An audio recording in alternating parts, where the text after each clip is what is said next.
ஆதியாகமம் 6ஆம் அதிகாரம். 1. மனுஷர் பூமியின் மேல் பெருகத் துவக்கி அவர்களுக்கு குமாரத்திகள் பிறந்தபோது. 2. தேவகுமாரர் மனுஷகுமாரத்திகளை அதிக சௌந்தரியமுள்ளவர்கள் என்று கண்டு அவர்களுக்குள்ளே தங்களுக்கு பெண்களை தெரிந்து கொண்டார்கள். 3. அப்பொழுது கர்த்தர், என் ஆவி என்றைக்கும் மனுஷனோடே போராடுவதில்லை, அவன் மாம்சந்தானே, அவன் இருக்கப் போகிற நாட்கள் 120 வருஷம் என்றார். 4. அந்நாட்களில் இராட்சதர் பூமியிலே இருந்தார்கள். பின்பு தேவகுமாரர் மனுஷகுமாரத்திகளோடே கூடுகிறதினால் இவர்கள் அவர்களுக்கு பிள்ளைகளை பெற்றபோது இவர்களும் பூர்வத்தில் பேர் பெற்ற மனுஷராகிய பலவான்களானார்கள். 5. மனுஷனுடைய அக்கிரமம் பூமியிலே பெருகினது என்றும் அவன் இருதயத்து நினைவுகளின் தோற்றமெல்லாம் நித்தமும் பொல்லாததே என்றும் கர்த்தர் கண்டு. 6. தாம் பூமியிலே மனுஷனை உண்டாக்கினதற்காக கர்த்தர் மனஸ்தாபப்பட்டார், அது அவர் இருதயத்துக்கு விசனமாயிருந்தது. 7. அப்பொழுது கர்த்தர், நான் சிருஷ்டித்த மனுஷனை பூமியின் மேல் வைக்காமல் மனுஷன் முதற்கொண்டு மிருகங்கள், ஊரும் பிராணிகள், ஆகாயத்து பறவைகள் பரியந்தமும் உண்டாயிருக்கிறவைகளை நிக்கிரகம் பண்ணுவேன், நான் அவர்களை உண்டாக்கினது எனக்கு மனஸ்தாபமாயிருக்கிறது என்றார். 8. நோவாவுக்கோ கர்த்தருடைய கண்களில் கிருபை கிடைத்தது. 9. நோவாவின் வம்ச வரலாறு. நோவா தன் காலத்தில் இருந்தவர்களுக்குள்ளே நீதிமானும் உத்தமனுமாயிருந்தான். நோவா தேவனோடே சஞ்சரித்துக் கொண்டிருந்தான். 10. நோவா சேம், காம், யாப்பேத் என்னும் 3 குமாரரை பெற்றான். 11.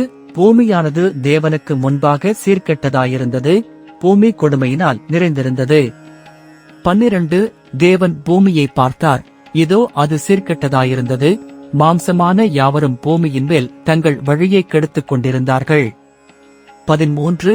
அப்பொழுது தேவன் நோவாவை நோக்கி, மாம்சமான யாவரின் முடிவும் எனக்கு முன்பாக வந்தது, அவர்களாலே பூமி கொடுமையினால் நிறைந்தது, நான் அவர்களை பூமியோடன் கூட அழித்துப் போடுவேன். 14.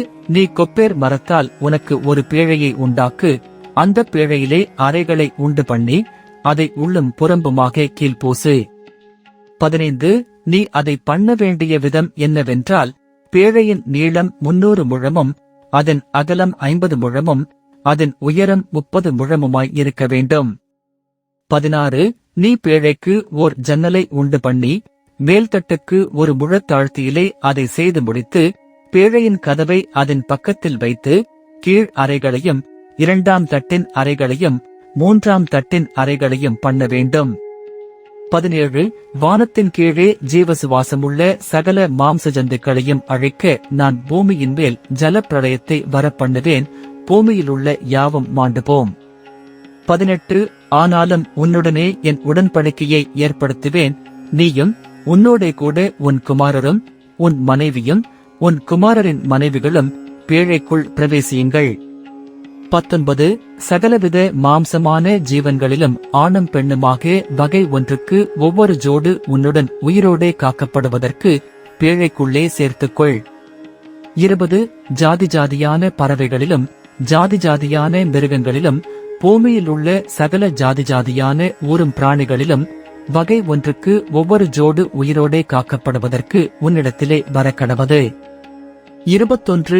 உனக்கும் அவைகளுக்கும் ஆகாரமாக சகலவித போஜன் பதார்த்தங்களையும் சேர்த்து உன்னிடத்தில் வைத்துக்கொள் என்றார். 22.